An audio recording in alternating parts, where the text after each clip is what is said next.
perfect. Now you're officially homeless, Mom. This house is mine." Amanda's words still echoed through the room as I looked up from the stack of papers I had just signed.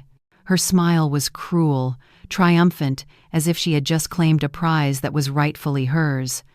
But I didn't tremble, and I didn't cry. I simply said, in the calm voice of someone who had known what was coming all along, "Take a look at the last page, sweetheart." At that moment, when her smile faltered, I knew that 6 months of quiet observation, pretending not to notice her schemes, letting her believe she was smarter than me, had all been worth it. Because while she was plotting to steal this house, I was preparing for something far greater. The silence between us stretched, deep and tense. I could see Amanda's hands trembling slightly as she flipped through the pages, searching for that final sheet I had mentioned.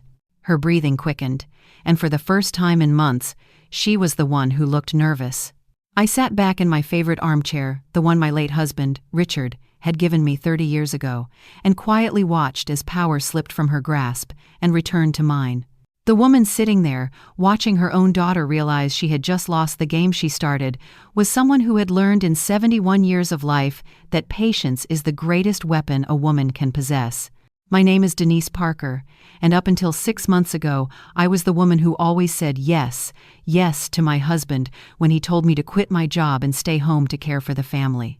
Yes, to my kids when they needed money for college, for a car, for the down payment on their first apartments.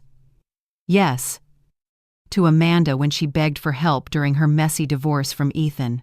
Yes, yes, and yes. Until one day, that very word became my worst enemy. But let me start from the beginning, because this story didn't begin with those papers on the kitchen table. It began 6 months ago when Amanda showed up at my house, tears streaming down her face, with a story that sounded far too perfect to be true. It was a Tuesday afternoon in October in Sarasota, Florida, one of those days when the sun still held a trace of summer warmth, but the breeze already hinted at fall. I had just finished my online yoga class, a habit I'd kept since the pandemic, after realizing I could still learn new things without leaving home. Then I heard the door slam, the kind of slam that only happens during family emergencies. Amanda walked in without knocking, as she always did since her divorce and moved to that condo across the bay with her 2 kids, Sophie and Michael. Her hair was a mess, not the magazine kind of messy, but the kind that comes from crying all morning.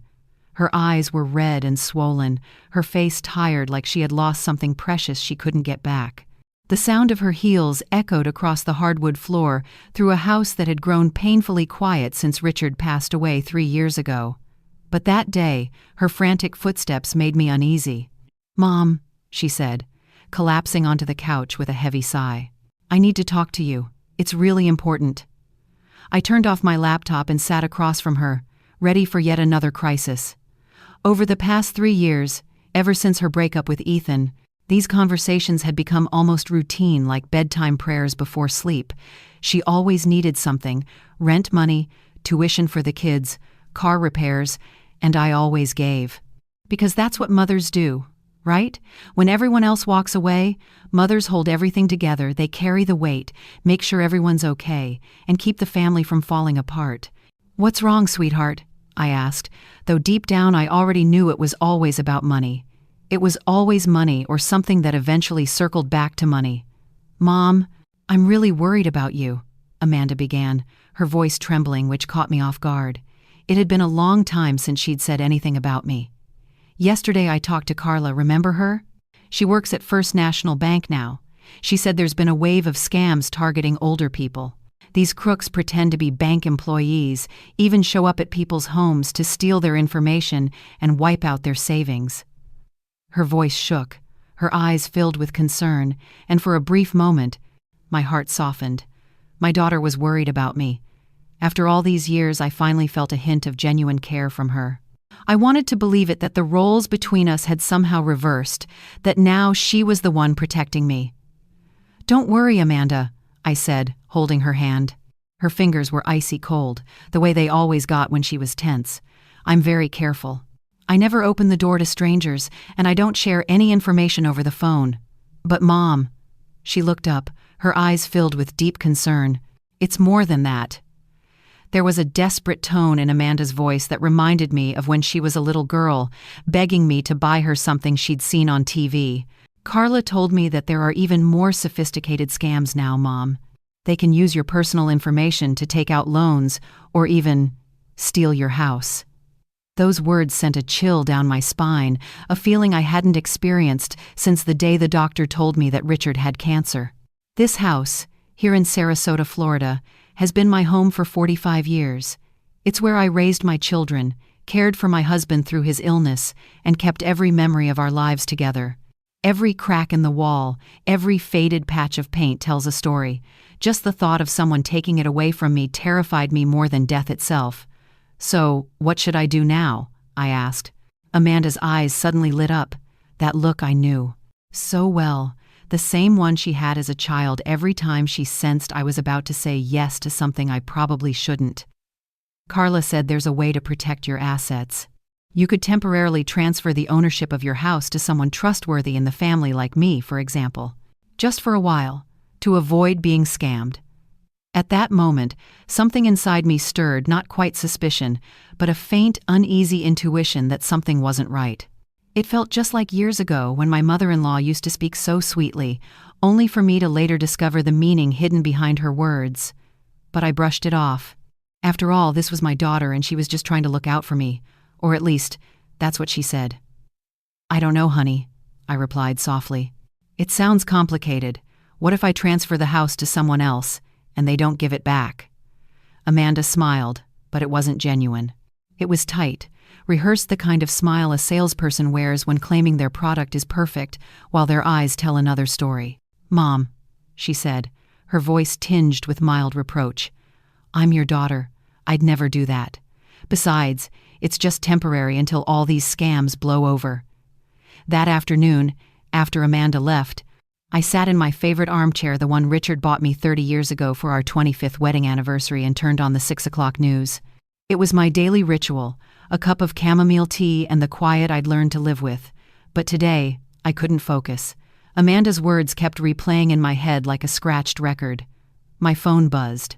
It was a message from Sophie, my granddaughter Amanda's oldest. "Grandma, can you send me $50, please? I need to buy materials for my school project. Mom said she doesn't get paid until Friday." The text came with 3 sad face emojis and 1 heart. Sophie truly was her mother's daughter. She knew how to ask for money with a touch of innocence. I sent the money, as I always did. But as I typed, "Be good, sweetheart," I suddenly realized something. Amanda claimed she was worried about my financial safety, afraid I'd be scammed, yet she and her kids were constantly asking me for money. Wasn't that a contradiction?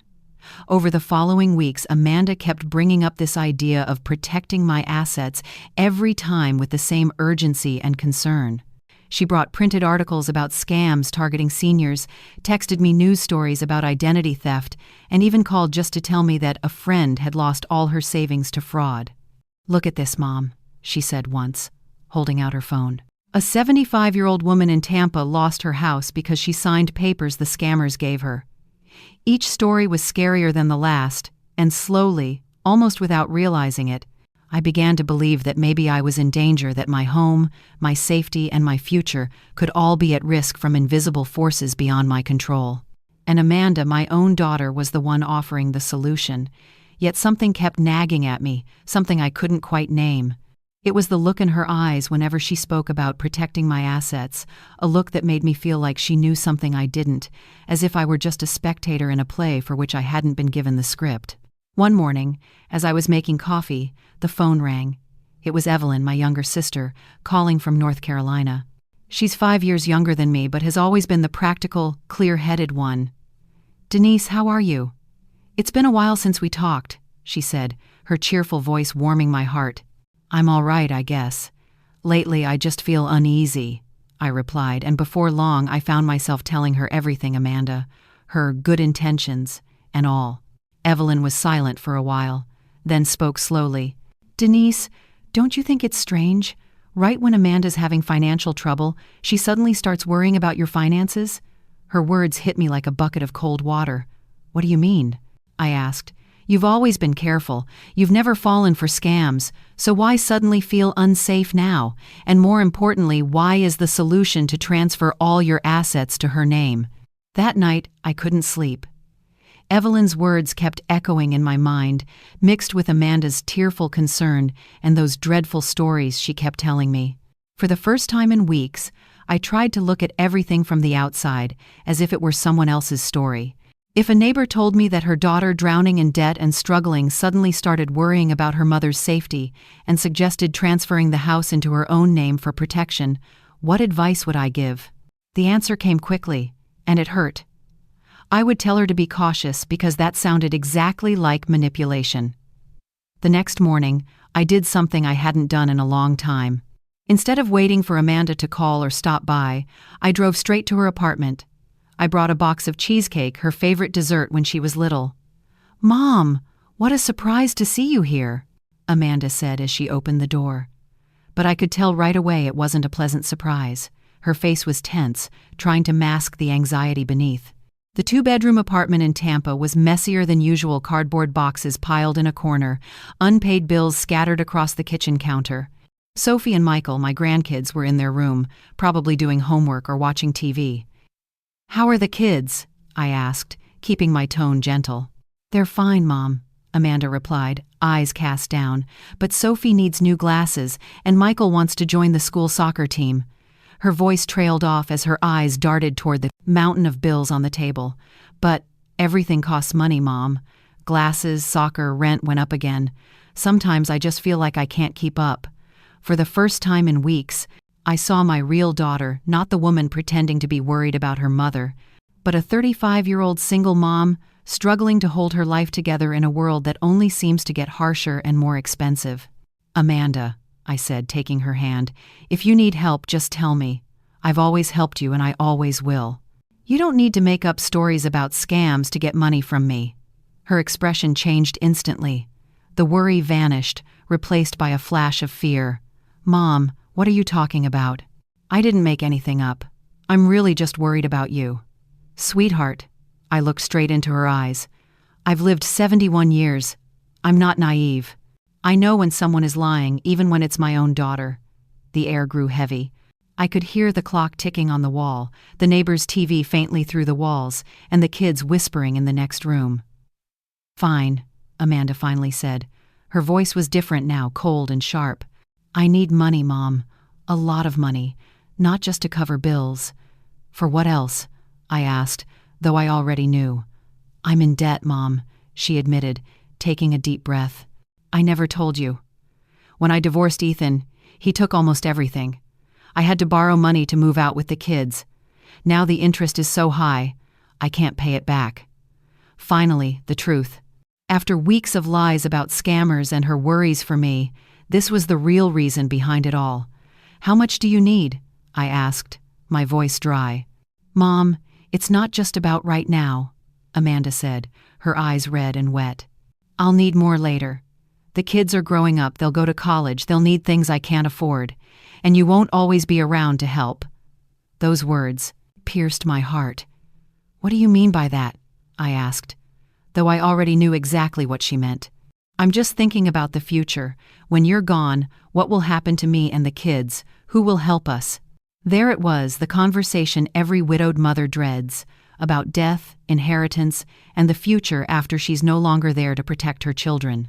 "Amanda," I said calmly, "when I'm gone, you and your brother, Daniel, will inherit everything. It's all written in my will." "But Mom," she said quickly, "that could be years from now. The kids need me now. I need you now." The trap was closing in. It was no longer about protecting me from scammers. It was about her needing my money, my house. Not after I die, but right now. "So what do you want?" I asked, though deep down, I already knew. "Transfer the house to my name. I can use it as collateral to get a bank loan, pay off my debts, and later, when you're gone, it'll save a lot of paperwork." And just like that, the truth was out. It wasn't about protecting assets, as she'd claimed. It was about using my home to cover her financial mistakes. The house where I'd lived for 45 years, where Richard and I had raised our children, was suddenly just a pawn in my daughter's plan to fix her debt. "I need to think," I said, standing up to leave. Mom, we don't have much time. The interest keeps going up every day. That afternoon, when I got home, I sat down in my familiar armchair. For the first time in months, I didn't turn on the TV.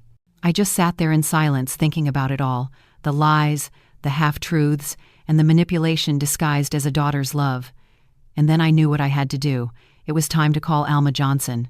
Alma was the most straightforward woman I'd ever known. When we worked together at an accounting firm over 20 years ago, she was the only one brave enough to tell the boss when he was wrong, and the only one who never laughed just to please anyone. I dialed her number that evening, knowing she would tell me the truth, no matter how hard it was to hear. Denise, it's been forever since you called. Alma's voice rang out, still strong and confident as ever. Alma, I need your help. This is really important and no one can know, especially Amanda. What's going on, Denise? She asked, and I could hear her TV volume fading in the background. I think my daughter is planning to do something against me. For the first time in weeks, I felt like I could finally breathe. I told Alma everything, how Amanda had been coming over, spinning stories about scammers, suggesting I transfer the house to her name, and finally the conversation that afternoon when she admitted she needed the money to pay off her debts. Alma listened without interrupting. When I finished, there was a long silence. Denise, she finally said, what do you really feel in your heart? I feel like my daughter is lying. I feel like she's manipulating me, but at the same time, I feel awful for even thinking that. Like I'm a bad mother. No, Alma replied gently. You're a mother who spent her whole life sacrificing for her kids. That doesn't make you a bad mom, it makes you human. And humans make mistakes, even with the ones they love most. So what do I do now? I asked. First, do nothing. Don't sign anything, don't make promises. Second, we need to find out exactly what Amanda's situation really is. And third, we're going to protect you. How? Leave that to me, Alma said firmly. Tonight, I'll make a few calls. I know some people at First National Bank where Carla works. I want to find out if they really tell clients to transfer property to relatives to avoid scams. That night, I slept better than I had in weeks. For the first time in a long while, I wasn't alone in my fears. Alma was with me. The next morning, she called me early. Denise, I spoke to 3 people at the bank, Alma said. None of them have ever heard of advising clients to transfer their assets to family members to avoid fraud. In fact, they said that's the exact opposite of what banks recommend. What do you mean? I mean, the story Amanda told you about Carla at the bank is a lie. The bank never gave that kind of advice. It felt like a slap to the face. It's one thing to suspect your daughter is lying, but another to hear it confirmed. But that's not all, Alma continued. I checked into a few other things. Did you know Amanda applied for a bank loan 2 months ago and was denied? No, I didn't. They required her to have collateral specifically, real estate, but she didn't have any. Everything started to make sense. Amanda hadn't made up the story about senior scams.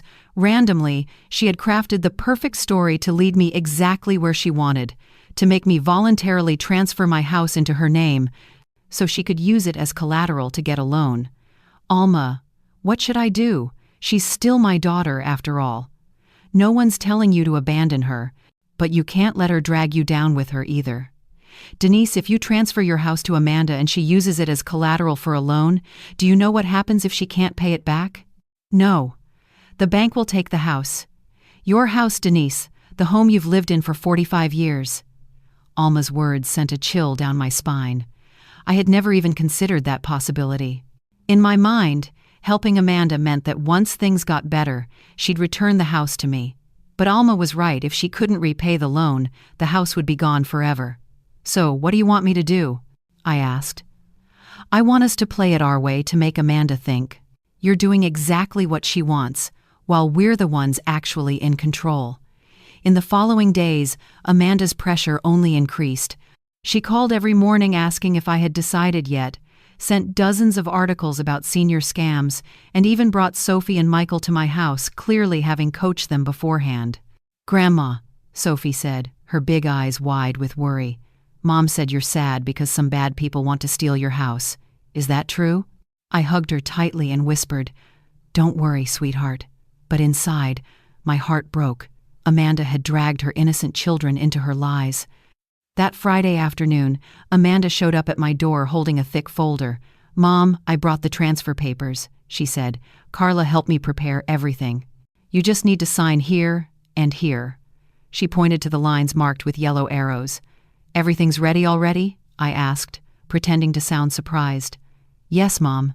The sooner you sign, the sooner you'll be protected." I took the papers and read them carefully, line by line. Sure enough, it was a property transfer contract. The house Richard and I bought 45 years ago, where I'd given birth, raised my kids, and cared for my husband through his illness, would become Amanda's property. "Amanda," I said slowly, "these papers don't say anything about protection from scammers. They clearly state that I'm gifting this house to you." "Yes, technically that's true," she replied, "but it's only to protect you, Mom. I already told you that." I studied her face. There was the faintest flicker of something changing in her expression. "Well, if I ever have financial trouble, I could use the house to get a loan," she admitted, "but I'd never do anything without telling you first." "But legally, you could, right?" I asked. "Because if the house is in your name, then legally, it belongs to you. Why? Are you asking all these questions, Mom? Don't you trust me?" The question I had avoided for weeks now echoed clearly in my mind. Did I trust my daughter? The painful but certain answer was, no. Not now, not with this. "I need a few more days to think," I said quietly. "Mom, we don't have time. Every day that passes, you're putting yourself at greater risk. Amanda, I've lived 71 years without ever being scammed by anyone. I think I can manage a few more days just fine." That evening, as I ate dinner alone, like so many nights since my husband passed, I made my decision. If Amanda wanted to play, then I would play too. But unlike her, I was going to win. I called Alma. "Are you sure you want to go through with this?" Alma asked, her tone steady. "Good," she said. "Tomorrow we'll meet with attorney Mark Henderson." Mark had been my late husband's lawyer for many years, an older, trustworthy man who had handled our wills and the paperwork when we bought our home in Sarasota, Florida. If anyone could help me protect myself from my own daughter, it was him. Saturday morning, Alma picked me up, and we went to Mark's office together. I told him everything: Amanda's lies, her pressure for me to sign, and my fear of her real intentions. "Mrs.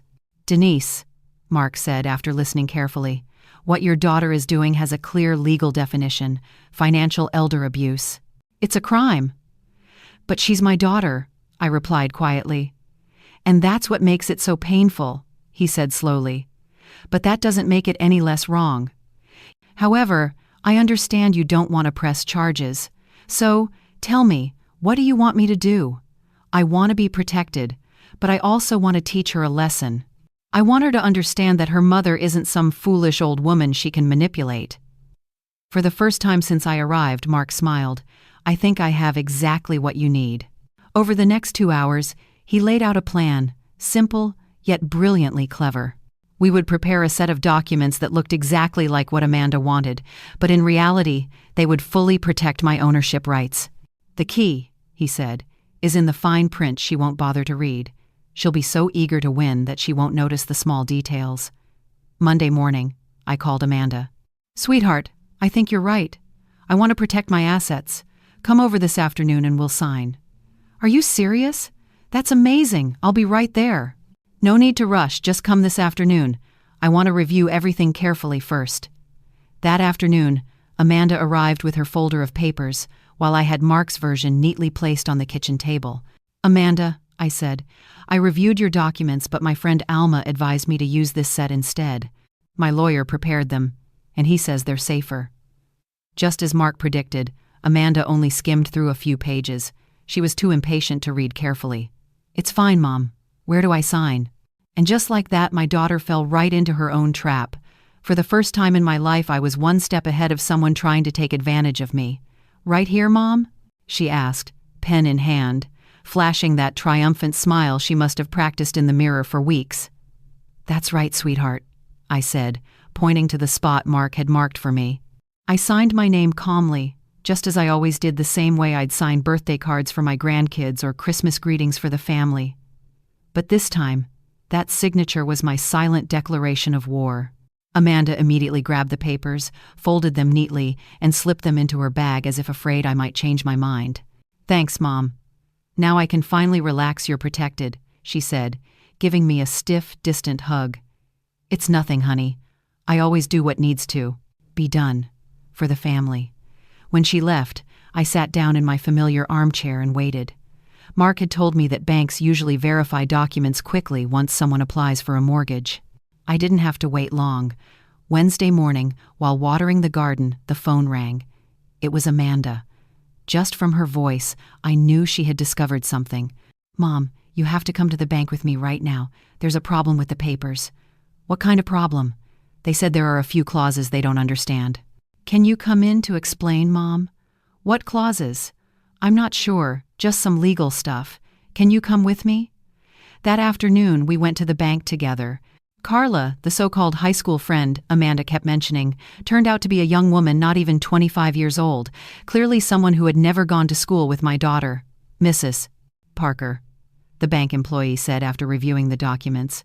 "According to these clauses, even though the property is under your daughter's name, you retain full rights of use and control. Your daughter cannot sell, mortgage, or use this house as collateral without your written authorization." I saw Amanda's face go pale. "That's impossible. The papers clearly say the house is mine." "Technically that's true," Carla replied, "but the restrictions are so strict that, in practice, your mother still holds full ownership. You're listed as the owner in name only, but you have no actual rights over the property." "What do you mean?" Amanda asked, though her expression showed she already understood. "It means you can't use this house to take out a loan." Silence filled the room. I could see it in my daughter's eyes, every plan, every calculation collapsing completely. "Mom," Amanda whispered as we walked out of the bank, "did you know about this?" she asked, her voice trembling. I looked straight into her eyes and said slowly, "I knew that if I truly wanted to protect my assets, I had to protect them completely, even if that meant protecting them from my own family. But Mom, I'm your daughter.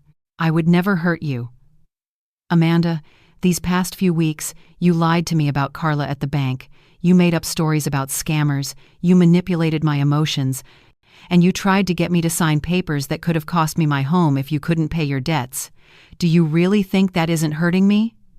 We walked toward the car in silence. I could see her struggling between anger and despair. She had been so confident in her plan, so sure that her aging mother would be easy to fool. "I needed the money, Mom," Amanda finally said when we reached the car. "Not out of malice. I really needed it." "I know, sweetheart. If you'd told me the truth from the start, I would have helped, but not like that. Not through lies." "So what do I do now?" "The debt's still there, and the interest keeps growing every day."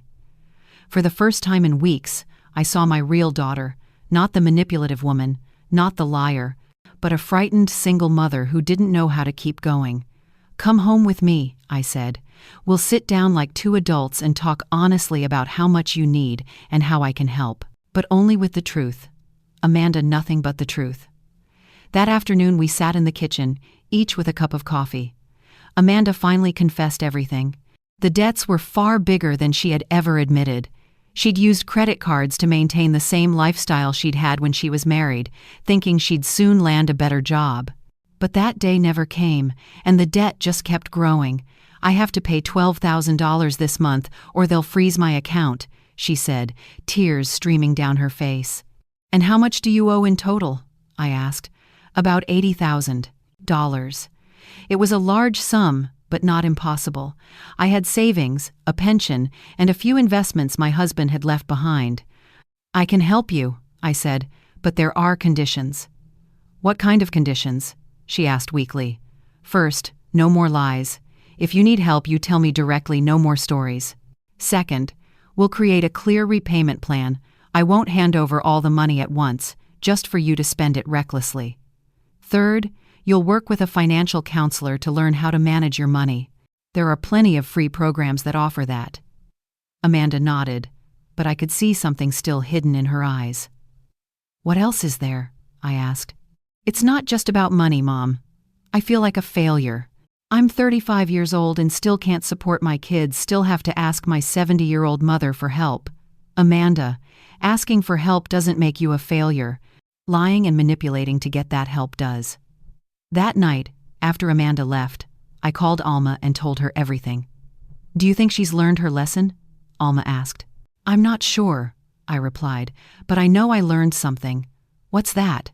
That I'm smarter than I thought and that I'll never again let anyone, not even my daughter, make me feel like some helpless old woman. But that peace didn't last long. 3 days later, Amanda came back not as the remorseful daughter from before, but as someone entirely different. Mom, she said coldly, I've been thinking. You were cruel to me. Cruel? I frowned. Yes, I'm your daughter. When I need help, you're supposed to help me unconditionally, not trick me with legal tricks, not humiliate me in front of people at the bank. At that moment, I realized the real battle had just begun. Mom, you need to understand something, Amanda said, pacing across my living room as if she owned the place. I'm not some stranger, begging for charity. I'm your daughter. Everything you have will be mine eventually. Those words hit me like a slap. For the first time in my life, I heard my own child talk about my death as if it were an unfinished business transaction. Amanda, sit down. We need to talk calmly. No, Mom, we've talked enough. You want to play legal games with me? Fine, now it's my turn. She stood in front of me, arms crossed, the same defiant pose she used as a teenager whenever she challenged me. You know what? She said bitterly. I realized you let me do all the work, handle everything, just so you could humiliate me at the last minute. You wanted to embarrass me. I just wanted you to show me who you really are, I answered. And who am I, in your eyes? A bad daughter? A con artist? I think you're a desperate woman who chose the wrong way to solve her problems. I'm desperate because my own mother has money but keeps it all to herself while her grandkids go without, she shouted. Amanda, I told you I'm willing to help, but there has to be a plan. A plan with rules, with control, like I'm a child? Mom, this house should already be mine. My kids will need it. I need it. And that was the heart of it. There were never any scammers to worry about. She simply believed this house already belonged to her by right. This house is mine as long as I'm alive, I said, calm but firm. But you're getting old. What happens when you can't take care of yourself? When you need help, where will the money come from? Her words were so cold they sent a chill down my spine. It wasn't just shameless, it was a threat, a warning that she might leave me on my own when I became weak. Amanda, I think you should go home now. You're kicking me out of the house I grew up in, the house that's supposed to be mine. I'm asking you to leave my house because I'm good. Don't like the way you're speaking to me. Amanda laughed, a hollow, mocking sound, nothing like the daughter I once knew. It was a bitter laugh, dripping with contempt. Fine, Mom, she said. But think about this. Think about who'll be there for you when you really need someone. After she left, I sat alone in the living room, trembling not from fear, but from anger. How had I raised a child who could speak to me that way? How could she look at her mother's old age as an opportunity to profit? I immediately called Alma. Denise, what happened? You sound tense. I told her everything, every cruel word, every veiled threat Amanda had made. Denise, Alma said, that girl has lost her way. She's so desperate she can't even tell right from wrong anymore. What am I supposed to do, Alma? She's still my daughter, and they're still my grandchildren. The kids aren't to blame for any of this. But you also can't let your daughter use them as emotional leverage to manipulate you. That night, I couldn't sleep.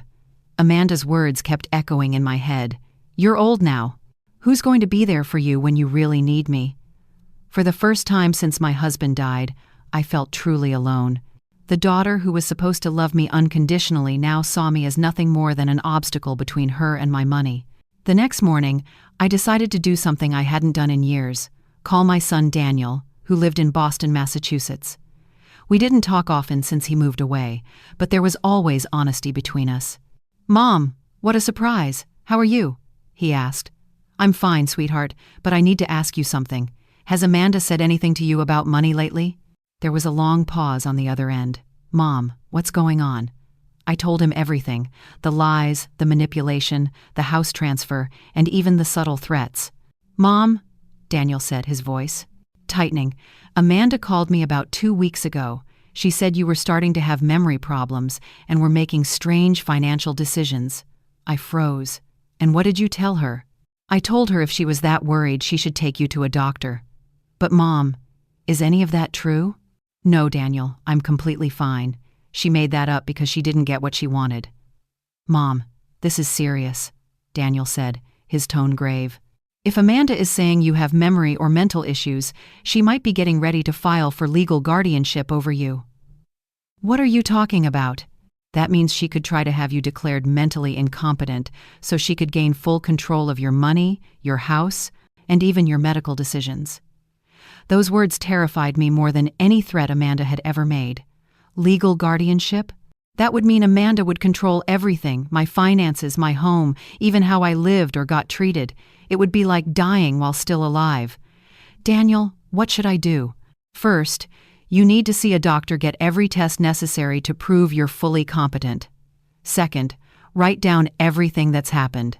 And third, talk to your lawyer about updating your will." "But I don't want to disinherit her." "It's not about disinheriting her, Mom. It's about protecting you while you're still alive." That afternoon, I went to see Dr. Harris, who had been my physician for years in Sarasota. I told him the whole story and asked him to check everything to prove I was of sound mind.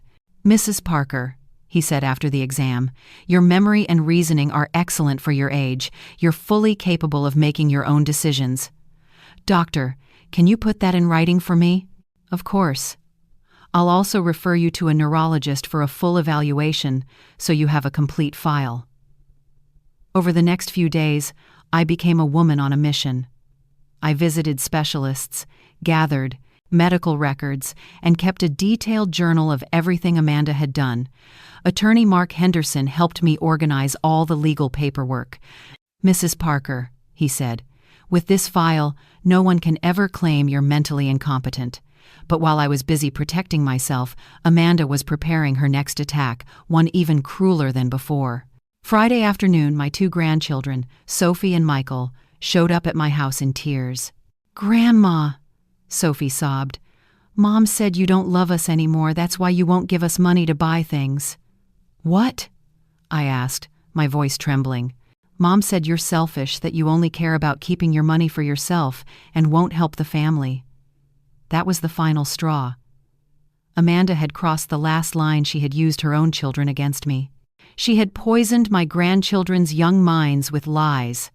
"My loves," I said, holding the 2 of them tightly, "your mom is very upset right now. Grandma loves you more than anything in this world, and I will never stop loving you." But that night, when I was finally alone, I made the hardest decision of my life. It was time for Amanda to learn that her mother wasn't some frail, old woman. It was time to fight back. Monday morning, I did something I'd never done before. I hired a private investigator. Mark referred me to Robert Sanders, who specialized in cases of family financial abuse. "Mrs. Parker," Robert said, "we'll gather evidence for everything your daughter has done, every lie, every manipulation, every act of pressure. We need solid proof." "For what purpose?" "For what purpose?" I asked. "To protect you. If she tries to claim you're mentally unfit or petitions the court for guardianship, we'll have evidence to fight back." All week, Robert investigated. He looked into Amanda's real debts, her attempts to borrow money, and her conversations with attorneys about obtaining guardianship over and her mother. And what he found took my breath away. "Your daughter has met with 3 different lawyers asking how to obtain legal guardianship over you," Robert reported Friday afternoon. "She told them you were starting to show signs of memory loss and were making unsound financial decisions. But I just went through a full medical evaluation. I'm completely healthy." "We know that," Robert replied, "but she's building a false case. And I discovered something even more concerning." "What is it?" I asked, my heart pounding. "She's spoken with a real estate appraiser and a property agency to ask about selling your house." It felt like the ground dropped beneath me. Amanda didn't just want to use my home as collateral for a loan. She was planning to sell it. Her plan was simple and evil: obtain guardianship, declare that I needed special care, sell my home to cover medical expenses, and keep whatever money remained for herself. Worse than anything I had ever imagined. My own daughter was plotting not only to steal my home but to put me in a nursing facility and take everything I owned. "What should I do now?" I whispered to Robert. "Now," he said. "It's time to give her a lesson she'll never forget." That afternoon, Amanda showed up at my house with a strange man. "Mom, this is Dr. Fernandez," she said. "He's a memory specialist. He's just here to ask you a few questions." "I don't need any specialist," I replied firmly. "My doctor, Dr. Harris, said I'm perfectly healthy." "Mom, lately you've been getting confused. The bank papers, some of the things you've said, I think you need help." "Doctor." Fernandez stepped closer, wearing a fake smile that made my blood boil. "Mrs. Parker, we just want to make sure you're getting the proper care." "Good," I said coldly. "Before you ask anything, I want to see your medical license and know who's paying for this visit." Amanda and the doctor exchanged uneasy glances. "Ma'am, this is just an informal evaluation," he said. "In my house, nothing is informal, especially when it concerns my mental state." Just then, the doorbell rang. It was attorney Mark Henderson, right on schedule. "Good afternoon," he said calmly as he walked in. "I'm Mrs. Denise Parker's attorney. May I ask what's going on here?" Dr. Fernandez went pale. We were just," Mark interrupted. "Do you have a valid license to evaluate my client? Do you have a court order?" "No, but then I suggest you leave this house immediately." Then he turned to Amanda. "You should go too." "This is my mother's house," Amanda shouted. "And your mother is asking you to leave," Mark replied calmly. "I'm simply conveying her request." After they left, Mark and I sat down in the living room. "How did you know they would come today?" I asked. "Robert's been keeping an eye on your daughter," he said. "We found out she hired this fake doctor to create false evidence claiming you're mentally unfit." "Fake doctor?" "Yes. Robert discovered he only has a license for marriage counseling, not for diagnosing mental illness." That night, I sat alone for a long time, deep in thought. I realized I no longer recognized my own daughter. The woman I once raised and cared for when she was sick had turned into a stranger, one willing to destroy her own mother for money. But I also realized something else. I was stronger than I ever thought. I was no longer a victim. I had intelligence, loyal friends like Alma, and trustworthy people like Mark by my side. The next day, I did something Amanda would never expect. I invited her to a family meeting at Mark Henderson's office. "What for?" she asked over the phone. "To talk about the family's future. I think it's time we have an honest conversation. If you want to talk, we can do it at your house." "No, Amanda. This conversation will happen in a neutral place with witnesses." That Wednesday afternoon, Amanda arrived with her own lawyer. I was already there with Mark, Robert, and Alma, my loyal friend, as witnesses.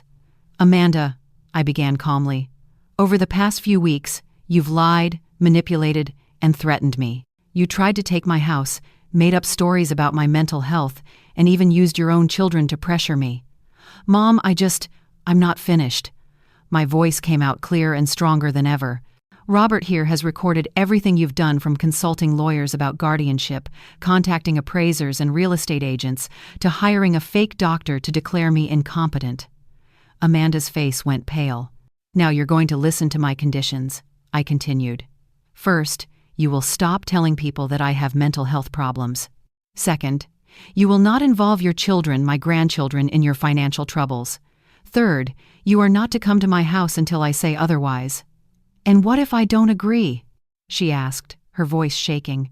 "If you don't," Mark answered for me, "Robert will send the entire investigation file to the U.S.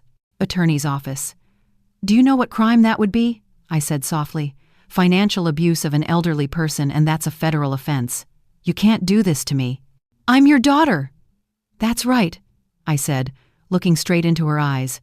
"And because you're my daughter, I'm giving you one chance to make things right.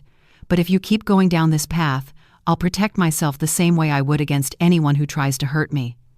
The room fell into a suffocating silence. I could see Amanda struggling between pride and fear. "Fine. she finally said, "but you should know, this will destroy our relationship." "Amanda," I replied, standing up, "that relationship ended the day you decided my money mattered more than my happiness." That night, for the first time in months, I slept deeply.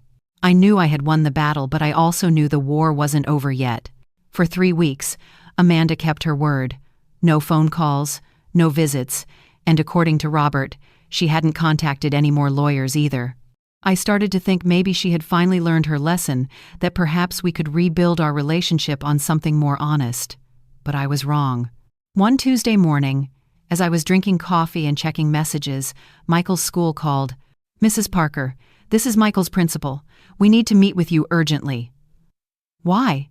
Is Michael okay?" "Physically, yes, but we're concerned about his emotional state. Yesterday, Michael told his teacher that his grandma doesn't love him anymore, and that's why his mom doesn't have money to buy school supplies." I was speechless. Amanda was once again using her own child to manipulate others, hoping the school would pity her and call me for money. "Principal, may I come see you this afternoon?" "Of course, Mrs. Parker. We're very concerned about Michael's well-being." That afternoon, I went to the school and spoke with the principal for a long time. I told her everything, how Amanda had lied, tried to manipulate me, and was now using her innocent children as emotional pawns. "Mrs. Parker," the principal said, "this is a very delicate situation.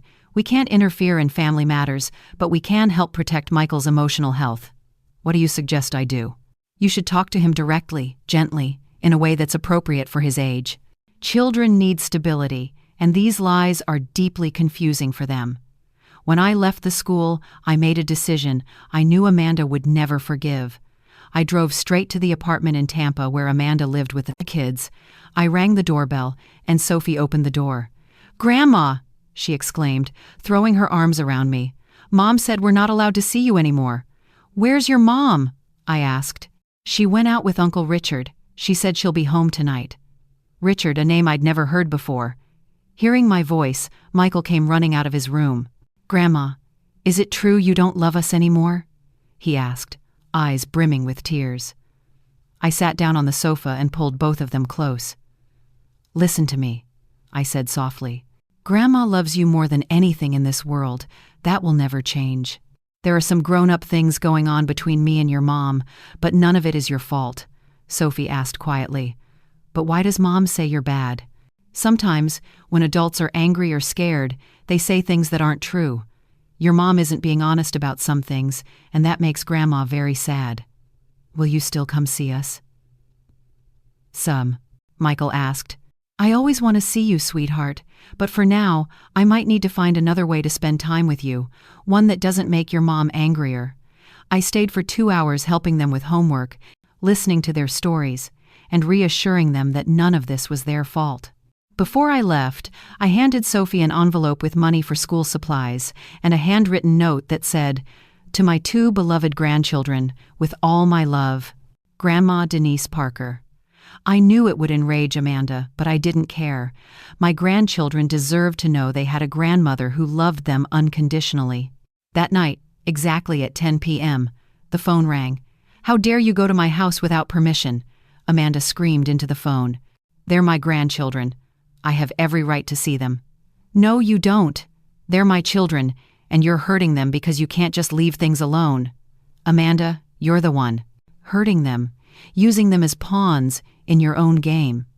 If you ever come near my kids again, without my permission, I'll file a restraining order." "Go ahead, Amanda," I said calmly. "But remember, if you go to court, I'll be there too, and I'll bring every piece of evidence of what you've done." "Are you threatening me?" "I'm just telling the truth. If you want to make this a legal matter, I'm ready. But think carefully, do you really want a judge to know how you've treated your own mother?" After hanging up, I called Alma. "Denise, are you sure you want to take it this far?" "Alma, the children are being hurt. Sophie asked me if it's true that her grandmother doesn't love her anymore. How can a mother poison her own children like that?" "You're right, but be careful. When someone's as desperate as Amanda, they can do unpredictable things." And Alma was right. The next day, Amanda showed up at my house with Daniel. "Mom," Daniel said as soon as he walked in, "Amanda told me some very serious things." She said you've been acting strange, hiring a private investigator, threatening to sue her? That's what she told you? I asked, looking straight into his eyes. She said she's worried about you and thinks someone's been turning you against the family. I looked past Daniel. Amanda was standing behind him, her face wearing that fake look of concern. Daniel, I said calmly, sit down. You need to hear the whole truth. And for the next hour, I told my son everything that had happened, the lies about the so-called scammers, the plan to steal my house, the threats, and how Amanda had used her own children to manipulate me emotionally.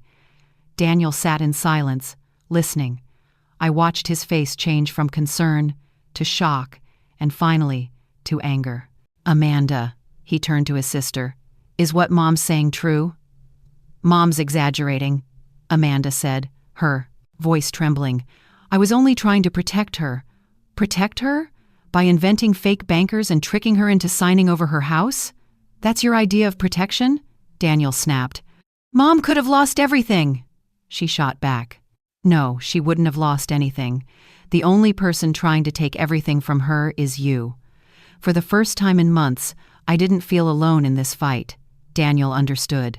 Sweetheart, I said, trying to stay calm. Daniel, this is something we can't just forgive, Amanda shouted. So you're against me too? No, Daniel said firmly. I'm standing on the side of what's right and what you did was wrong. Very wrong. Perfect, Amanda screamed. Everyone's against Amanda, the perfect mother, the perfect son, and I'm just the terrible daughter. Amanda, I said steadily, no one is against you. We're against what you've done. There's still time to make it right. Make what right? My life? My debts? Or the fact that I'm a single mother barely keeping it together? We can fix things together, but not like this, not through lies and manipulation. It's too late, she said, moving toward the door. I've already made my decision. What decision? Daniel asked. You'll see, she said coldly, slamming the door behind her. That night, Daniel stayed with me. We talked late into the night about everything that had happened and how things had gone so wrong. Mom, he said before going to bed, I'm canceling my flight tomorrow. I'll stay here until this is over. You don't have to, son. Yes, I do, Mom. Amanda said she's made her decision and I don't like the way she said it. Daniel was right, because Amanda's decision went far beyond anything we could have imagined. It arrived on Friday morning in the form of a court summons.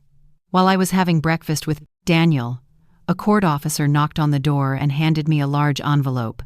Mrs. Denise Parker, you are hereby summoned to appear before the Florida Family Court. Your daughter, Amanda Parker, has filed for a mental competency evaluation and temporary guardianship over your estate. Daniel took the envelope from my trembling hands and began to read aloud. Amanda claims that her mother is suffering from severe cognitive decline and has been making dangerous financial decisions that could cause harm to herself. It felt as though the world had collapsed around me. My own daughter had taken me to court, publicly destroying her mother's dignity and reputation, all to seize control of my money. There's more, Daniel continued.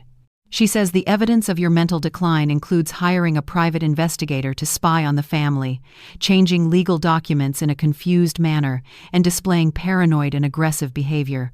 Oh, God, I whispered. She's using the very things I did to protect myself as proof that I've lost my mind. Mom, calm down, Daniel said. We have all your medical records proving you're completely sound. I immediately called my attorney, Mark Henderson. Mrs. Parker, he said, we've anticipated this. Robert and I already have everything prepared. But what if the judge believes her? He won't. We have an audio recording Robert captured where Amanda admits she lied about your mental health. We have medical reports and solid evidence of every instance of financial manipulation she committed. The hearing was scheduled for the following Tuesday. All weekend, Mark, Robert, and I prepared meticulously, organizing every document, every recording, every piece of proof showing Amanda's deceit. We'll demonstrate, Mark explained, that the one with the real problem isn't you, it's Amanda. This entire case is nothing more than a desperate final attempt to seize control of your assets. The night before the hearing, I couldn't sleep. The thought of standing before a judge, being evaluated on whether I was sane or not, made me tremble. Daniel stayed by my side all night. "Mom," he said, "I'll be right there with you tomorrow. And when it's over, Amanda will realize this was the biggest mistake of her life." On Tuesday morning, we arrived at the Sarasota County Courthouse. The courtroom was cold, filled with weary faces and lawyers wheeling suitcases full of documents. Amanda was already there, sitting beside her attorney. When she saw me, for the first time in months, I felt something close to fear. She looked different, cold, hardened, like someone who had gone too far to turn back. "Good morning, Mom," she said as I walked past. "Good morning, Amanda. I just hope you understand I'm only doing this for your own good." I didn't answer. There was nothing left to say between us. The hearing began. Amanda's lawyer, a middle-aged man with a deep, confident voice, stood and addressed the court. "Your Honor, Mrs. Denise Parker exhibits clear signs of memory decline. She has made irrational financial decisions, displayed paranoid behavior toward her own family, hired a private investigator to spy on them, repeatedly altered legal documents in a confused manner, and threatened her daughter with baseless lawsuits. Her actions have caused significant emotional distress to her young grandchildren. My client, Miss Amanda Parker, simply wishes to protect her mother from self-harm and safeguard the family's assets." Those words cut deeper than any knife. Each truth was twisted to fit the image of a senile, delusional old woman. Then Mark Henderson stood up. "Your Honor," he said firmly, "today we will prove that Mrs. Denise Parker is completely competent. She is a clear-minded, strong woman who took steps to protect herself from a calculated act of financial abuse orchestrated by her own daughter." Mark began by presenting my medical evaluations.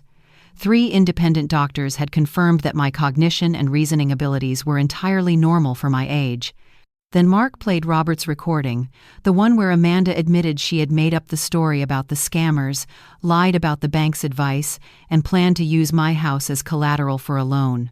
"Your Honor," Mark said, "Miss Amanda Parker consulted 3 different attorneys asking how to obtain guardianship over her mother. She contacted a property appraiser and a real estate agency to prepare for the sale of her mother's home. She even hired a fake doctor to evaluate her mother without any legal authorization. The paranoia she accuses her mother of simply does not exist. Mrs. Parker merely discovered her daughter's scheme and took legal steps to protect herself." When it was my turn to speak, my legs trembled, but I stood and spoke clearly.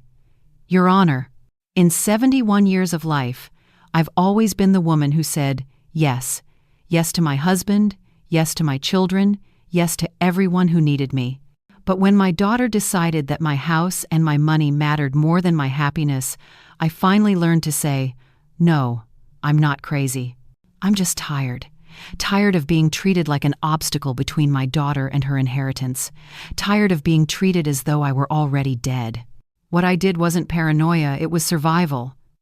The judge asked me a few basic questions, the date, the name of the president, a few simple math problems, and I answered them all correctly. Then it was Amanda's turn to testify. Mark cross-examined her relentlessly. "Miss Parker, is it true that you told your mother a bank employee advised her to transfer her property to a family member?"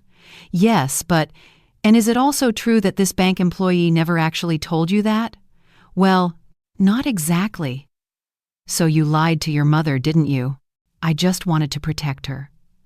"Is it true that you filed a loan application using your mother's house as collateral before she had signed any transfer documents?" I was just exploring options. I was going to tell her."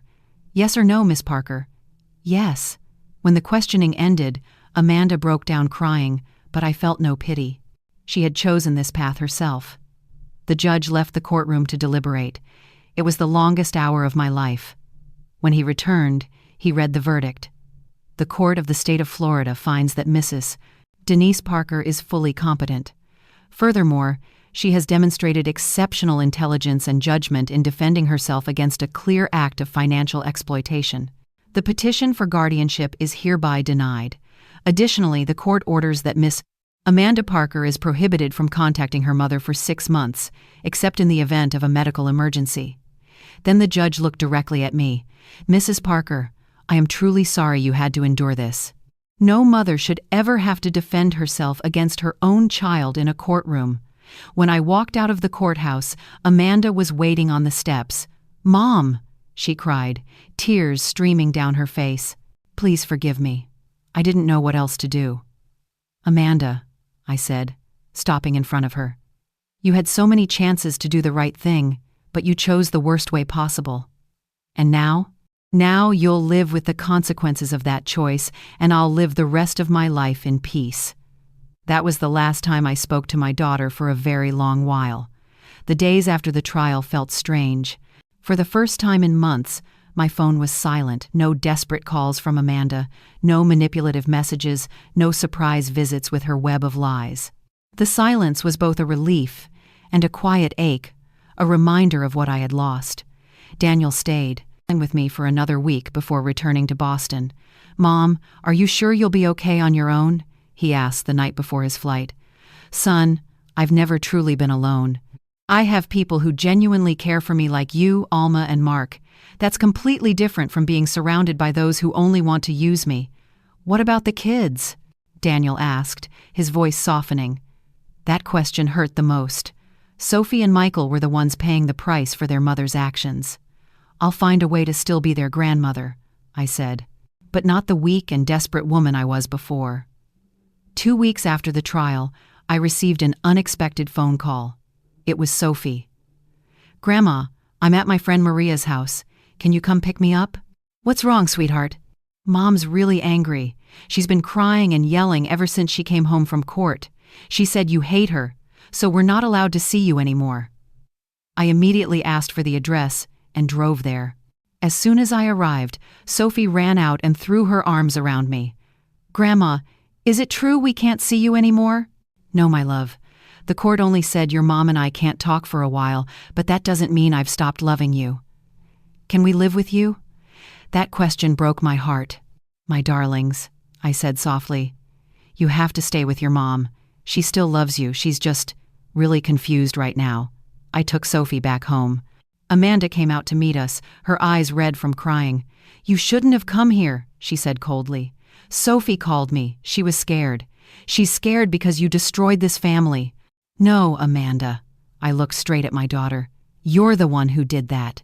She's scared because her mother is acting like a child who didn't get her way." I didn't argue further. I simply handed Sophie back and left quietly. In the weeks that followed, I began a new rhythm of life. I returned to my morning yoga classes, enrolled in a computer course for seniors, and joined a book club at the Tampa City Library. Slowly, I started to find myself again, the woman who had once been buried beneath the weight of caring for everyone else. My friendship with Alma grew even stronger. We had lunch twice a week, went to the movies, and took walks along the Tampa Bay Park. "Denise, you're different now," Alma said one day. "You look younger." She was right. I felt lighter, as if I had finally set down a burden I'd carried for years. A month later, Mark called me with surprising news. "Mrs. Parker, Amanda sold her apartment and moved into a smaller place with the kids. It seems she's finally facing reality and dealing with her financial problems seriously." "What about the kids?" I asked. "From what I know, they're doing fine. The whole family has started therapy. It's possible Amanda is finally beginning to understand the damage she caused." 2 months after the trial, while I was shopping for vegetables at the local farmer's market, I unexpectedly ran into Michael. He was with another boy's mother. "Grandma!" Michael shouted, running up to hug me tightly. "Michael, my sweet boy, how are you? I've missed you so much. Mom said we're not allowed to see you, but I wanted to." The woman with him, the boy's mother, recognized me and smiled. "Mrs. Parker, I'm Carmen, Diego's mom. Michael talks about you all the time. He's such a good boy. I don't know what happened in your family, but he always says his grandmother is the smartest person he's ever met." Those words warmed my heart more than anything had in months. When the 6-month no-contact order finally ended, I didn't know if Amanda would reach out. The answer came in the form of a letter. "Mom, I know I have no right to ask for forgiveness after everything I've done. I know I tried to take your house, lied to you, manipulated you, and dragged the kids into something they should never have been part of. For the past 6 months, I've been in therapy. My therapist helped me understand that what I did wasn't just about money, it was about jealousy. I was jealous of you, Mom. Jealous that you're independent, strong, and able to be happy on your own, while I've felt like a failure. I'm not asking for forgiveness, but I want you to know that I've found a new job, I'm paying off my debts, and the kids are doing well. Sophie asks about you every day. If one day you can find it in your heart to trust me again, I'll be here. If not, I understand. I placed the letter on my nightstand and didn't reply right away. I needed time to let my emotions settle. 3 weeks later, I did something that even surprised myself. I went to Michael's elementary school at dismissal time. When he saw me, he ran toward me shouting, "Grandma!" loud enough for everyone in the schoolyard to turn and look. "Can I take you home, sweetheart?" I asked. "Sure, but let me call Mom first." Michael called Amanda using my phone. "Mom, Grandma's here. Can I go home with her?" I could hear Amanda's voice on the other end, but couldn't make out her words. "She said yes," Michael said, his eyes lighting up. That afternoon, we went back to my house. We baked cookies, played cards, and talked about school. Neither of us mentioned what had happened. When I took Michael back home, Amanda came outside. "Thank you, Mom," she said softly. "He's my grandson," I replied. "Mom, could we talk sometime?" "Of course," I smiled. "When we're both ready." Now, 6 months have passed. I see my grandchildren once a week. Amanda and I exchange polite greetings but haven't had a real conversation yet, though I believe someday we will. And if we don't, that's all right too. I've learned that I can't control anyone else's choices, not even my daughter's. The only life I can control is my own. And for the first time in many years, I'm living it for me. This morning, I woke up at 7 a.m., sipped my coffee leisurely, read the news on my tablet, and took a selfie to send to my yoga group on WhatsApp. In the photo is a 71-year-old woman, smiling genuinely, not the forced smile of someone trying to please others. Alma replied almost instantly, "You look radiant, my friend." And she was right. I do look radiant because finally, after all these years, I get to decide who I take care of. And that person is me. This story is fictional, inspired by real-life situations, with names and places changed. But the emotions are real, the pain of a mother being misunderstood, hurt by her own child, and her journey to reclaim inner peace. Denise chose silence to heal, but she also spoke up to protect herself. In life, we must sometimes ask ourselves, when treated unfairly, should we stay silent to keep the peace, or speak up to protect our dignity? Whichever path you choose, believe that God always sees the hearts of the righteous, and He will bless those who live in truth and love. If this story touched you, stay a while and watch the 2 videos beside this one. Perhaps you'll find a bit more strength for your own journey.